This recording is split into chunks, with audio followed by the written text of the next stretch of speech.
universidade pública, um espaço de amplificação.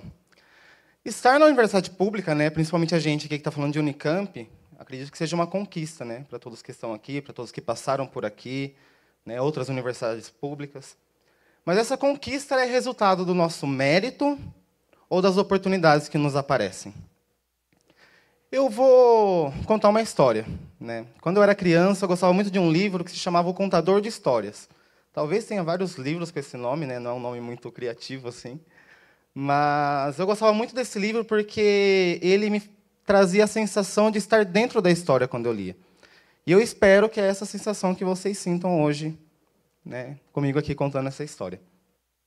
Na periferia nasceu um bebê. Esse bebê era branco. Oh, deu uma erradinha aqui, gente. A história é diferente. Esse bebê era negro, né, numa família majoritariamente branca, né, e essa família era muito marcada, né, por dificuldades, a ausência do seu pai, que infelizmente era viciado em drogas, dependente químico, sua mãe, empregada doméstica, que tinha que trabalhar para sustentar 3 filhos sozinha, né. Mas essa criança foi crescendo, ela não conseguia enxergar muitas referências ali naquela família para conseguir se entender, né, entender a sua identidade.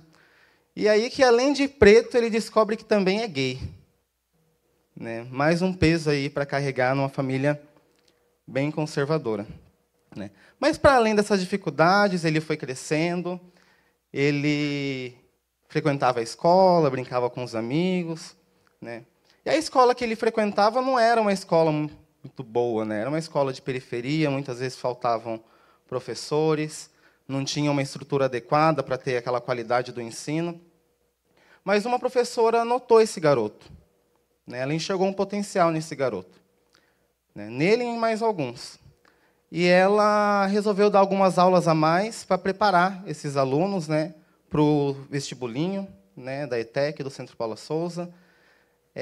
Fez a inscrição desses alunos, pagou a inscrição desses alunos. E esse menino foi fazer o vestibulinho. Ele não fazia ideia do que era um vestibulinho, ele não fazia ideia do que era um colégio técnico, né, mas ele fez. Fez, se formou. E quando ele saiu, né, do ensino médio, ele não foi direto para a faculdade porque ele precisou trabalhar, né? Embora na ETEC tenha bastante estímulos à universidade, acho que a realidade ali fala um pouco mais alto, né?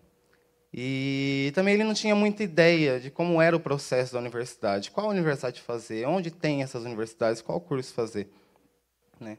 Então ele trabalhou, mas um tempinho depois ele viu seus amigos que se formaram, né, no ensino médio, passando nas universidades, ou quase se formando, ou trazendo as suas experiências, e ele falou, vou tentar também, né?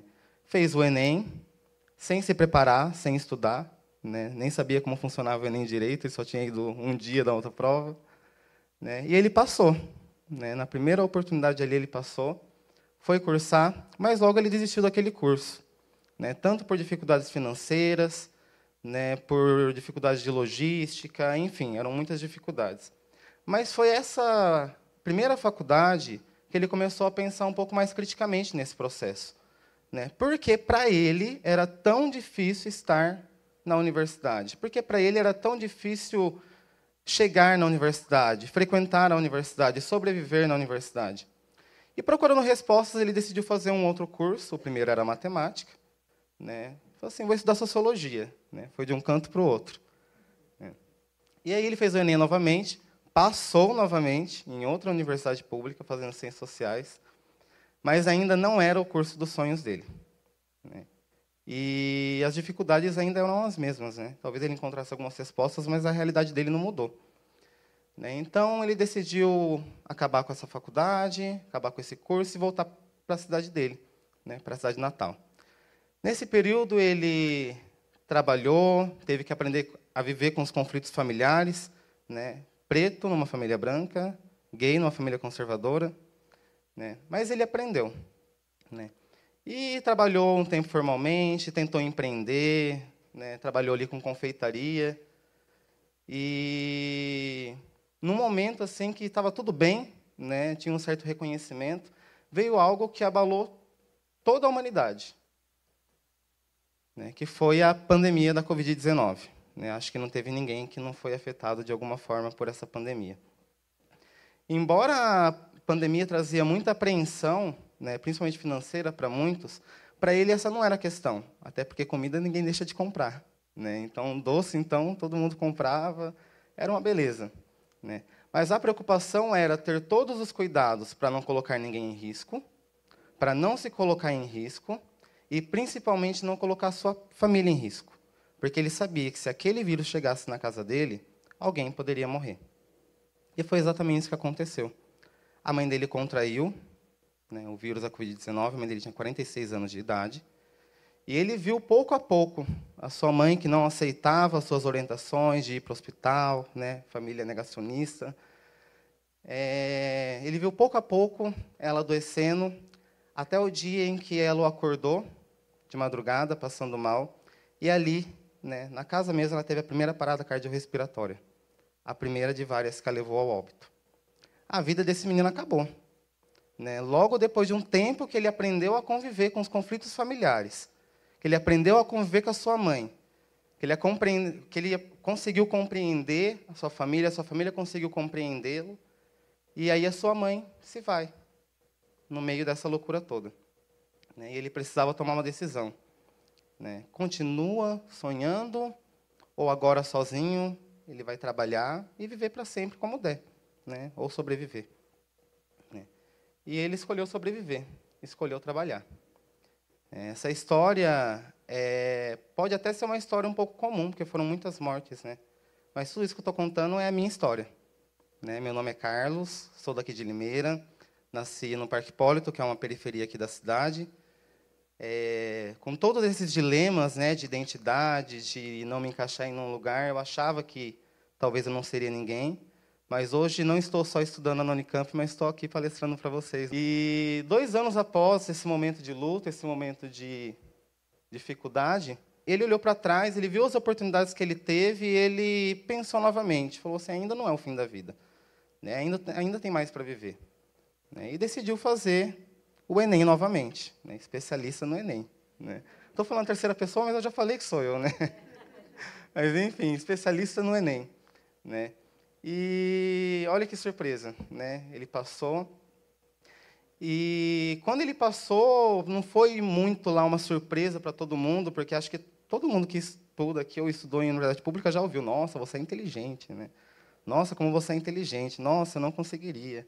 Eu não me sentia muito à vontade ouvindo isso, né? Porque como que só eu, de toda aquela realidade que eu vivia, era inteligente, né? E aí eu lembro de um texto que eu tive que ler em um dos cursos do Durkheim, que ele traz, né, a ideia da inteligência não como um monopólio, né, mas como uma construção coletiva, através das oportunidades que surgem para nós, né? E como eu disse que essa história não é só minha, aqui eu acredito que não vai estar, mas tem N dados que vocês podem encontrar, né? Mais da metade daqueles que tentam fazer o Enem são negros, mas dentro da universidade vocês veem mais da metade de pessoas negras, né? A evasão escolar, né? A evasão na universidade, a gente sabe que muita gente desiste. A maioria das pessoas que desistem também são negras, né? Porque entrar, para a gente que é negro, periférico, entrar na faculdade é só um desafio. A permanência é um desafio ainda maior, né? Mas decidi seguir a vida ali, lutar por essa vaga, consegui, entrei. E uma coisa que é bem diferente das outras universidades é que nas outras tinha bolsa, né?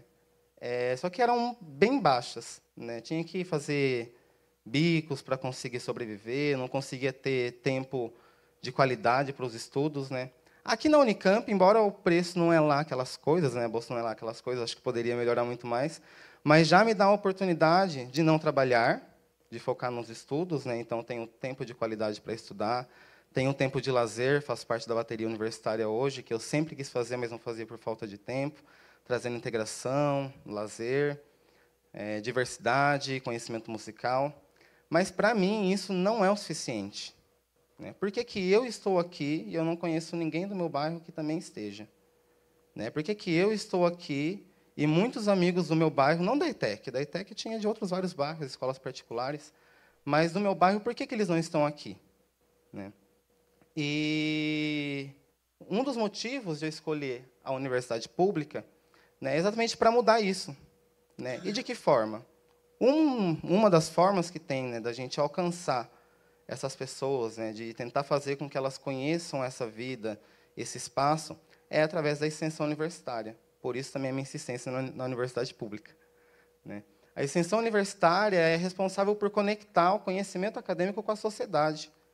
É através da extensão universitária que a gente vai retribuir para a sociedade, né, tudo aquilo, vai retribuir para a sociedade. A gente vai pegar tudo aquilo que a gente aprende, que a gente desenvolve, toda a ciência, toda a tecnologia, e vai aplicar na realidade daquele lugar, transformando aquela realidade, né? Então, a extensão universitária é extremamente importante para a gente romper os muros da universidade e alcançar pessoas como eu, né? Pessoas da periferia, pessoas que não sonham, né? Porque por um tempo eu deixei de sonhar, né? Mas hoje eu decidi sonhar bastante e sonhar com um dia em que esse espaço será ainda mais negro, ainda mais colorido, ainda mais diverso, né? E no começo eu fiz uma pergunta, né?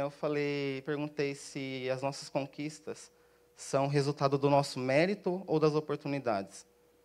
Uma certeza eu tenho, que se não fosse essa professora que acreditou no meu potencial, que me mostrou o caminho, eu não estaria aqui. Eu não estou aqui porque eu sou inteligente. Estou aqui porque eu tive uma oportunidade.